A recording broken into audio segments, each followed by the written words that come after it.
Statistically, 92% of people fail to achieve their long-term goals. I assume that you're one of those people, and that's why you're here. You know precisely what to do to progress towards your goals, but you can't take action, at least not consistently. It's not that you're actually ambitionless or careless. You do care about those goals. It's just that there's a gap between knowing what you have to do and actually acting upon it, and that gap is driving you crazy. You've tried to fill that gap with adjusting your environment, building systems instead of using discipline, as you're told everywhere, but those systems still fail you eventually, and for a valid reason. Now, I despise the idea of superficial generic tips or tricks because they often fail to produce actual change 99% of the time. They're repetitive and consumptive in such an annoying manner indeed. I personally believe that a deep, comprehensive framework that installs discipline within your psyche and daily patterns is the way to go. Discipline from deep within. For context, I'm a productivity academic, and I use this framework to transform inconsistent procrastinators to goal-achieving machines, so it's proven. I'm not sharing tips and tricks. Starting with step 1, acknowledging your weaknesses. If you think you're undisciplined, you're completely wrong. You're not just undisciplined, you're broken, weak, distracted, and undisciplined, which is obviously way worse than just being undisciplined.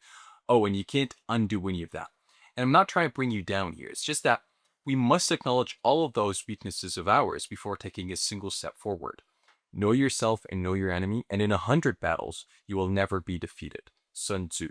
You see, firstly, your biology is wired to be undisciplined. You take around 35,000 decisions in a typical day, and they're meant to be automatic and frictionless. That's why around 40 to 60% of your neural patterns and behaviors are purely habitual.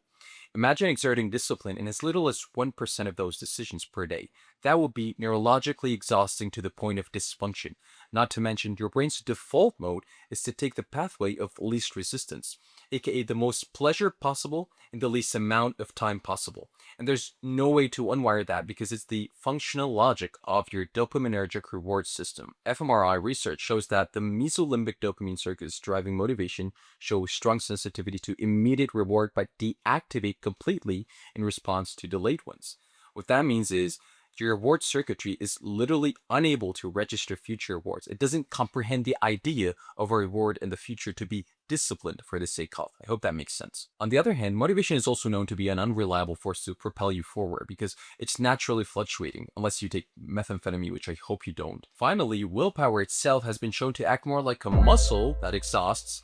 Sorry, I just wanted an excuse to flex, making it just as unreliable as any other emotional driver, as shown by the research, mainly the marshmallow experiment and the impossible puzzle experiment conducted by Roy Baumeister, which is the world's leading researcher on the science of discipline. Now, to make matters worse, your environment is capitalizing on that already weak biology to captivate you into consumption.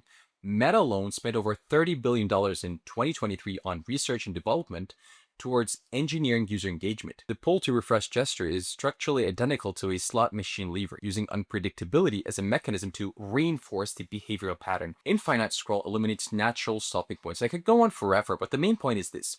Your biological weak points are being exploited by multi-billion-dollar industries.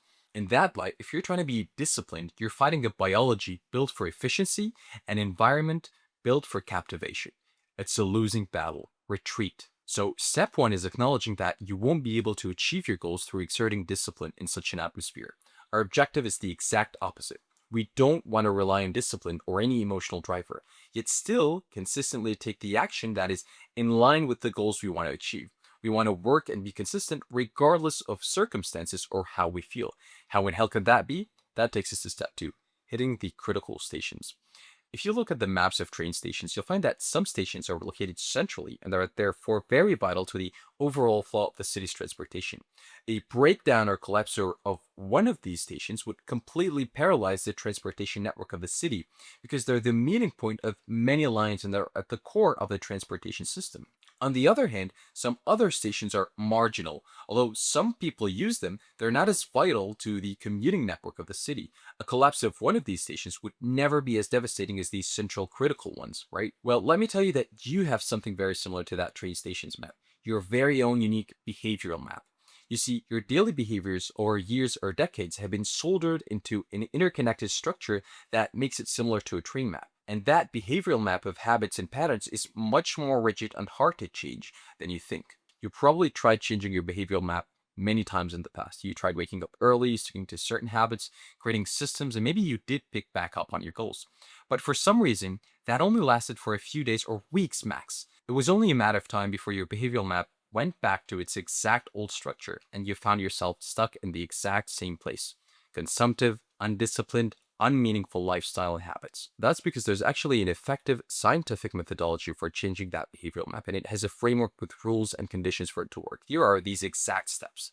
First off, hit the critical stations first. Just like there were critical train stations at the vital core of the commuting network, your behavioral map has a few of these as well. Stations throughout the day that have a disproportionately bigger impact on how the rest of the day goes. For example, let's say that when you first wake up and decide to pull up Instagram Reels, you usually end up wasting 4 to 6 hours of the day, as well as frying your dopamine receptors and feeling irritable. So you probably waste the whole day, right? And probably loop that on repeat for weeks or maybe even months. The decision itself took maybe around 15 seconds, but its impact was massive. You didn't choose to waste 6 hours doom scrolling. You just chose to launch the app and the addictive algorithm did the rest. That is the definition of a critical station. BJ Fox behavioral research at Stanford shows that behaviors act like action cascades, meaning that one trigger behavior reliably activates a chain of associated behaviors, which is why opening one app isn't an isolated act. It's the first domino in a sequence your brain has already rehearsed hundreds of times. Now, what if that critical station working against you was actually working with you? So for example, instead of you pulling up Instagram Reels upon waking, you go to your office or workspace without any technology except the tablet you want to work or study on. You'd also end up working for hours because of a small initial decision that took minutes. Now, I know it's usually not that simple and that you've probably heard that before 100 times, but that's just an example of a critical station shifting from a distracting burden to a boosting catalyst. Okay, so how do I reroute those critical stations to actually serve me and my goals instead of leech on my time and energy? I know we might be getting a bit too deep here, but it's worth it. Superficial one-size-fits-all advice is the reason most people are struggling with productivity anyway, right? So hitting your critical stations is done through one of two ways. The first one is through redirection.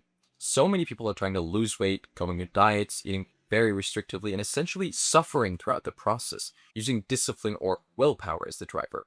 I feel like they lack so much knowledge because eating healthy is almost just as easy. Like, you can completely cut out sugar and still sweeten your snacks with sugar-free syrups and ingredients. You can make healthy alternatives to all those fatty, saturated fast food meals that almost taste the same but are much healthier and cleaner. I keep asking myself, why aren't people aware of this?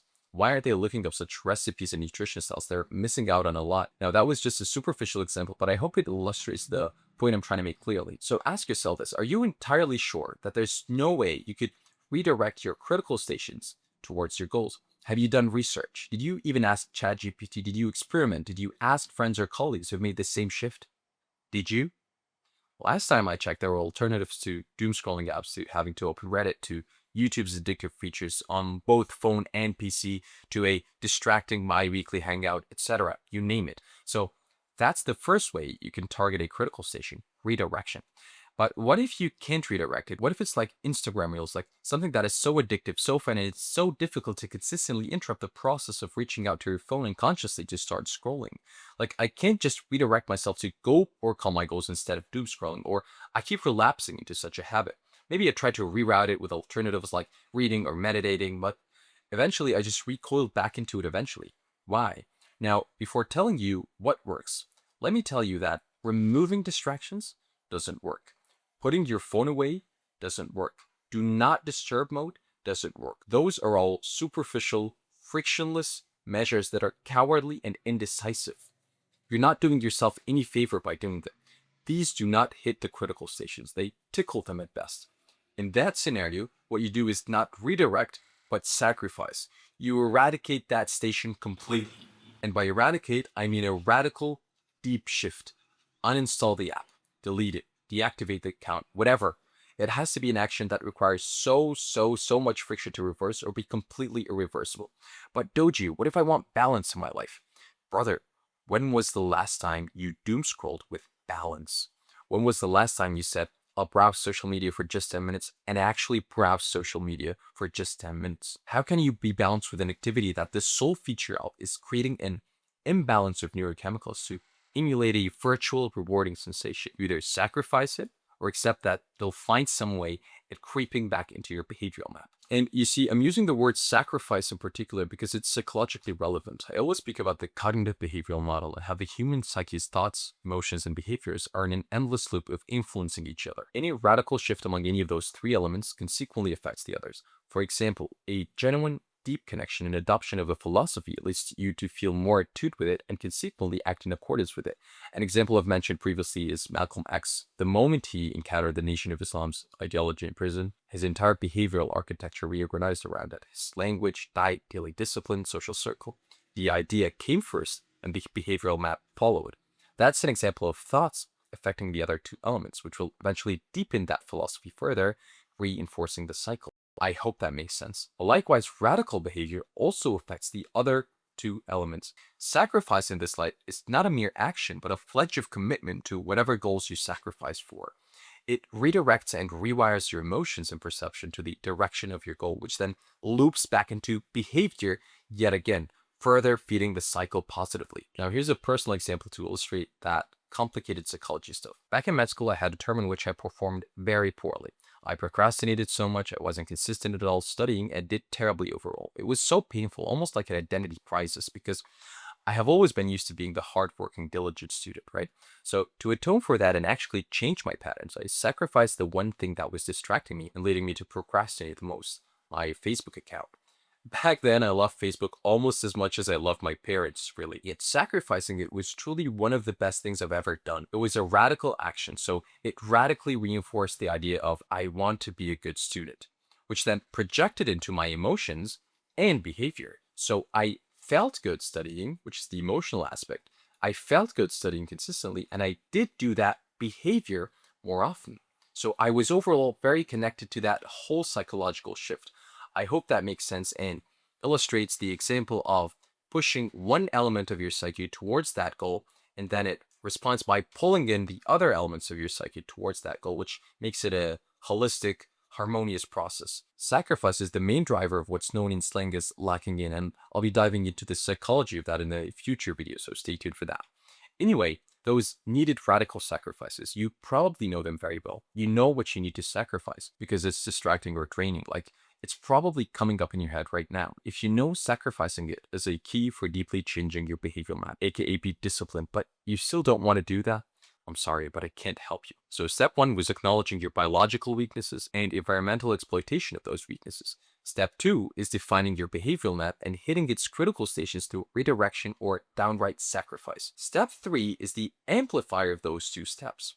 You know how in movies there's always a mad smart scientist acting as the brains with a strong monster or character acting as the muscles? You can think of step three as the brains or the sophisticated part of this framework. You see, throughout the process of trying to adjust your behavioral map, you'll always find obstacles. Old patterns will show up, new patterns could be harder to maintain than expected. A station might turn out to be not as critical as you thought it would be. That's why step three is needed: refinement and optimization. You need to constantly optimize the process because it needs maintenance and refinement. Because yes, changing your behavioral map is that effortful. The optimization takes the form of the following. It could be in the form of identifying the critical stations. We've discussed that already, but you always want to keep track of what the critical stations of your lifestyle truly are, because you might feel like you've addressed them when in reality you've been targeting a very marginal station all along. And two is experimenting with addressing those critical stations. Do research. AI is leaving you no excuses. You can find alternatives and reroutings for absolutely anything. Apply that, get feedback on whether it's truly impacting your behavioral map, and then adjust accordingly. You might need quite a bit of these experimentation cycles to actually create a deep, lasting impact in your behavioral map. And the beauty of this process is that you're controlling your behavior from third person view. Like, if you imagine yourself as a person within a maze representing the choices or actions available at any given time, you're not adjusting your behavior from within that maze. What you're doing is that you're widening your scope, almost as if you're projecting a strategic version of yourself to observe and effectively refine that system of choices from outside the system. If you take one thing from this video, it should be this: that this is how discipline actually is. The more your strategic planner who has a bird-eye, third-person view takes control through choice architecture, composed of the three steps we discussed, to redirect the everyday you, the more you're disciplined. And if you try to change your behavioral map from within, which is essentially the opposite of what we just said, you'll fail and burn out most definitely. Again, you're weak, vulnerable, exploitable, and exerting discipline in such a draining maze is not how you're wired to function. Now, another thing I want to mention is if we're not using discipline and are taking an alternative path of optimizing choices so that we don't need discipline, how is that helping us be more disciplined? How is that uploading discipline into our biology? Well, here's another beautiful part of this system. Discipline has a designated center in your brain. It's called the anterior midcingulate cortex. Now, this AMCC manages the willingness to exert discipline when immediate rewards are absent. Fortunately, it is known to grow in size like a little muscle when people do things you don't want to do. But if it grows through a discipline exertion, does that mean choice architecture negates that benefit because it bypasses the need to exert discipline? No, in fact, the exact opposite. You see, you still need at least a small push to get going most of the time. So even with a quality system of choice architecture, you'll still need to exert a bit of discipline, growing that discipline center, the AMCC, as we just said. Unlike how it would be in a chaotic, unoptimized behavioral map where you need to exert so much discipline to get so little done that you never actually persist in that exertion since it's fruitless in that context almost. I hope that makes sense. So in short, choice architecture provides the perfect nurturing environment in which you'll still grow that discipline muscle neurologically, and you won't get penalized or punished if you're not perfectly disciplined all the time. So it has the best of both worlds. It's the sweet spot that effectively grows discipline as a part of your identity while still making great progress towards your goals without necessarily needing that full discipline tank every day. And speaking of identity, in case you try to make change frequently but always fail and recall back to your old self, you might want to check my video about the psychology of transforming your identity for goal achievement because it goes hand in hand with this guide. I'll also leave another one of my long form videos here if you're interested, or here, who knows. Thank you so much for watching. I hope you got immense value from this. If you have any comments or inquiries, leave them below. I answer all of them with no exceptions, and I'll see you in my next video. Peace out.